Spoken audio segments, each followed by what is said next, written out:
Travis Clark has finally been caught in a web of his own making, and the truth behind why Katie Bates is really staying with him is far more calculated than a simple story of spiritual forgiveness. For years, fans of the Bringing Up Bates dynasty viewed Katie and Travis as the gold standard for young, conservative influencer couples. They had the perfectly curated New Jersey home, the massive YouTube following, and a seemingly unbreakable bond centered around their two children, Haley and James. But in early 2026, that image didn't just crack, it completely shattered. While most people are focused on the public apologies and the emotional Instagram captions, the real story is hidden in the legal filings, the business contracts, and a timeline of events that feels more like a corporate PR crisis than a marriage. Today, we are going to look at the three big questions that the Bates family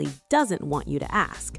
First, why did Travis choose the single most heartbreaking moment of Katie's life to go public with his betrayal? Second, what does the specific mention of legal counsel in Katie's official statement actually mean for the power dynamic of their relationship? And third, is this current reconciliation a genuine change of heart, or is it a cold-blooded business deal to keep their multi-million-dollar influencer empire alive? We have mapped out the timelines, pulled the quotes from the inner circles, and consulted with PR experts to show you the side of this drama that will never make it to a YouTube vlog. The common belief among the Bates family's massive following is that Katie is choosing to stay out of a deep religious commitment to her marriage. The narrative being pushed on social media is one of restoration and grace. However, a closer look at the receipts suggests a much darker and more strategic reality.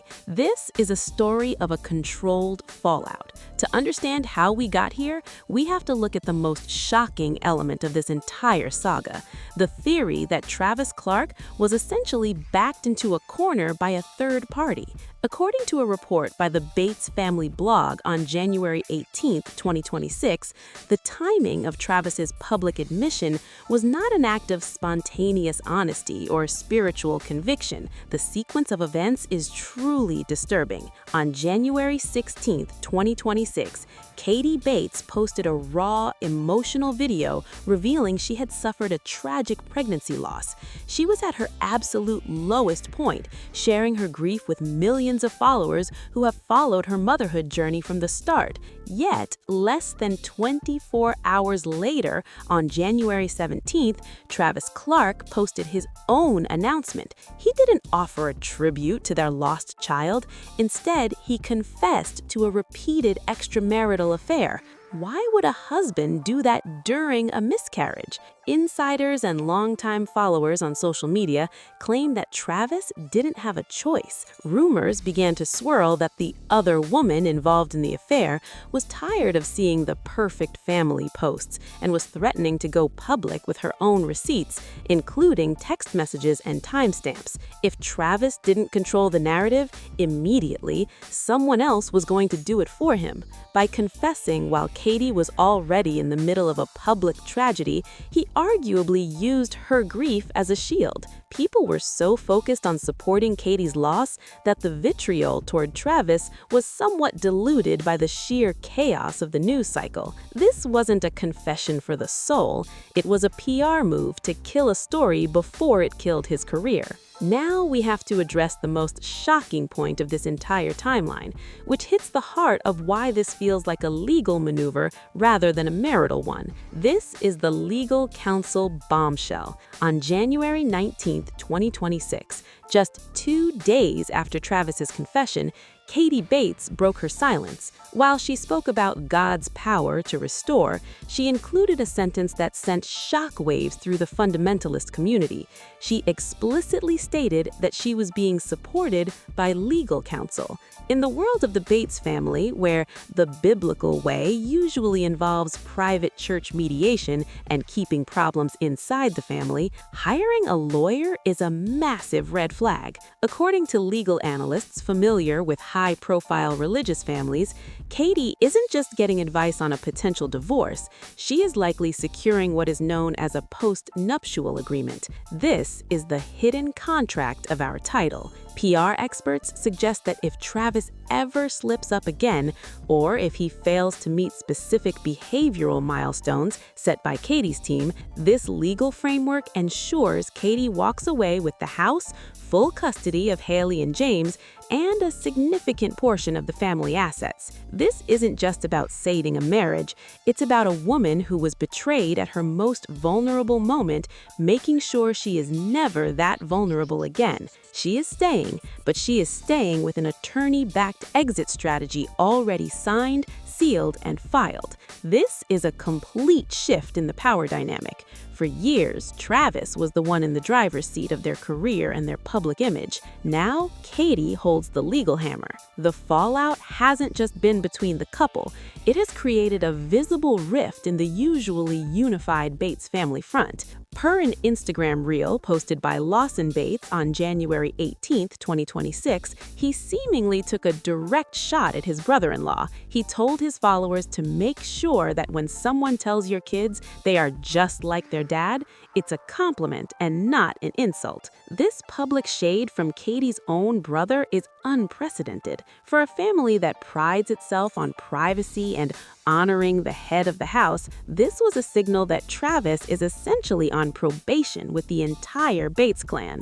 We've seen photos of Lawson and Tiffany supporting Katie in the hospital and at home, but Travis has been noticeably absent from those family support shots. This suggests a separation of brands.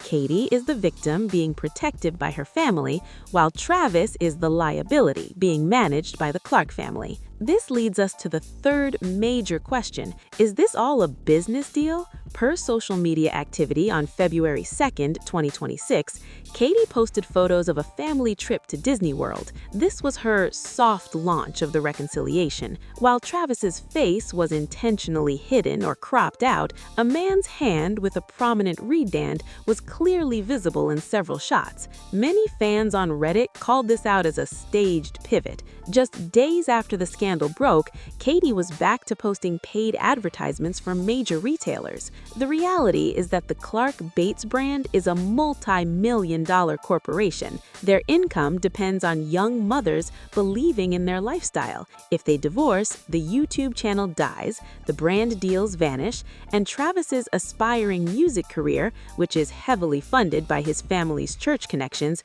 is over. By filming a restoration arc, they can actually tap into a new, profitable niche, the marriage that survived the unthinkable. It's a pivot from perfection to relatability, which is a classic PR strategy to maintain high engagement numbers after a scandal. According to entertainment analysts, a scandal like this often leads to a temporary spike in views, and if they can play the healing card correctly, they can maintain that audience long term. This isn't just about love, it's about the bottom line. The Clarks and the Bates are business partners as much as they are in-laws.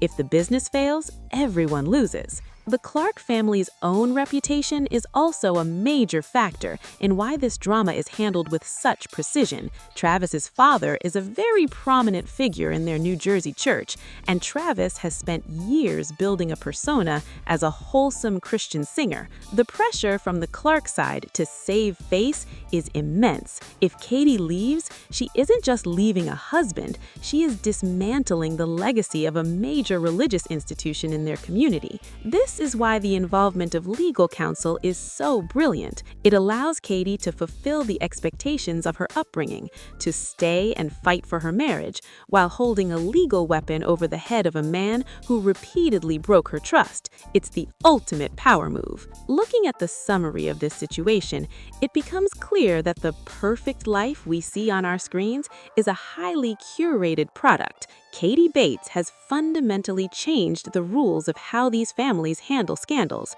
She didn't go away and hide, she brought in a lawyer, she leveraged her family's public support, and she forced Travis to accept a contract that protects her future. The insider takeaway is simple. The mystery hand at Disney World isn't a sign that everything is back to normal, it's a sign that the brand management is working. Katie Bates is no longer just a reality TV daughter, she is the CEO of her own survival. She has proven that you can stay for the children and the business while still making sure the person who hurt you is legally and financially accountable. This is the new playbook for the modern influencer. They don't just forgive, they negotiate. They don't just move on, they file paperwork. Travis might be in the photos, but Katie is the one holding the camera and the contracts. The gold standard image of their marriage is gone for good, replaced by a much more complex reality of legal protection and reputation management. As this situation continues to unfold, we will be watching the filings and the social media pivots very closely.